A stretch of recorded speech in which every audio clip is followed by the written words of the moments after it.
അദ്ദേഹത്തിന്റെ അഭിപ്രായ സ്വാതന്ത്ര്യമാണ്. TG മോഹൻദാസിന്റെ അറസ്റ്റ്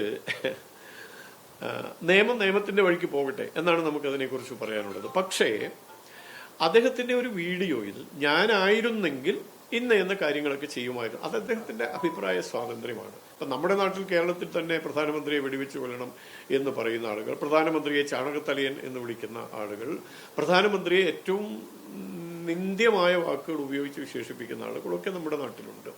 നമ്മുടെ രാഷ്ട്ര സംസ്കാരത്തെ ഏറ്റവും വികൃതമായി ചിത്രീകരിക്കാൻ മനഃപൂർവ്വമായി സംഘടിതമായി പരിശ്രമിക്കുന്ന ആളുകളുണ്ട്. കലാപത്തിന് ആഹ്വാനം നടത്തുന്ന, ഖേദകരമെന്ന് പറയാം, മാധ്യമരംഗത്ത് പ്രവർത്തിക്കുന്ന ചില ആളുകൾ ഉൾപ്പെടെ ആ നിലയ്ക്ക് ഉള്ള ചില ആഹ്വാനങ്ങളും ഒക്കെ നടത്തുന്നതായിട്ട് നമുക്ക് കേൾക്കാൻ സാധിക്കുന്നുണ്ട്. ഇതൊക്കെ കേരളത്തിൽ സംഭവിക്കുകയാണ്. അതിനിടയിലാണ് TG മോഹൻദാസ് ഒരു അഭിപ്രായം പറഞ്ഞു എന്നുള്ള പേരിൽ അദ്ദേഹത്തിന്റെ അറസ്റ്റും അതിനെ തുടർന്ന് അദ്ദേഹത്തെ പീഡിപ്പിക്കാനുള്ള പരിശ്രമം നടക്കുന്നത്. അത് ഒട്ടും ന്യായയുക്തമല്ല, നീതിയല്ല എന്നാണ് അതിനെക്കുറിച്ച് പറയാനുള്ളത്.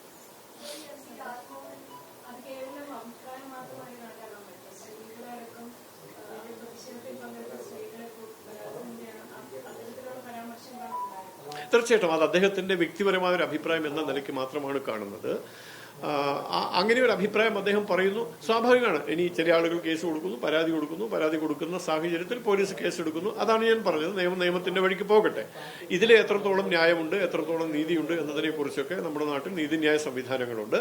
അവർ അതിനെക്കുറിച്ച് പഠിക്കട്ടെ, വിശകലനം നടത്തട്ടെ, ആ തരം കാര്യങ്ങളൊക്കെ ഉണ്ടാകട്ടെ. പക്ഷെ പ്രശ്നം, ഇതിൽ വേണ്ട ചില ഔചിത്യപൂർണമായ ഇടപെടലുകൾ ഈ പറയുന്ന രീതിയിൽ അദ്ദേഹത്തെ അറസ്റ്റ് ചെയ്ത് കൊണ്ടുപോകുന്നു. അദ്ദേഹം നമുക്കറിയാം 17 വയസ്സ് കഴിഞ്ഞ ഒരു പ്രായത്തിന്റെ ആവശ്യതയൊക്കെ അനുഭവിക്കുന്ന ആളാണ്.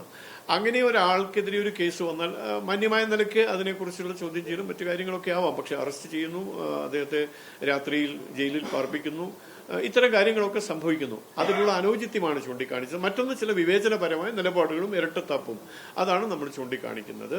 ഈ തരത്തിൽ അനേകം ആളുകൾ നമ്മുടെ കേരളത്തിലുണ്ട്. ഇതുവരെ ഒന്നും ചെയ്യാൻ സാധിച്ചിട്ടില്ല നമ്മുടെ ഗവൺമെന്റിന്. ഈ കാര്യത്തിൽ അമിതാവേശം കാണിക്കുകയും ആരുടെയൊക്കെയോ പ്രേരണയാലെ ചില കാര്യങ്ങൾ ചെയ്യുന്നു എന്നുള്ളതാണ്. അതിനെ എങ്ങനെയാണ് കാണേണ്ടത്?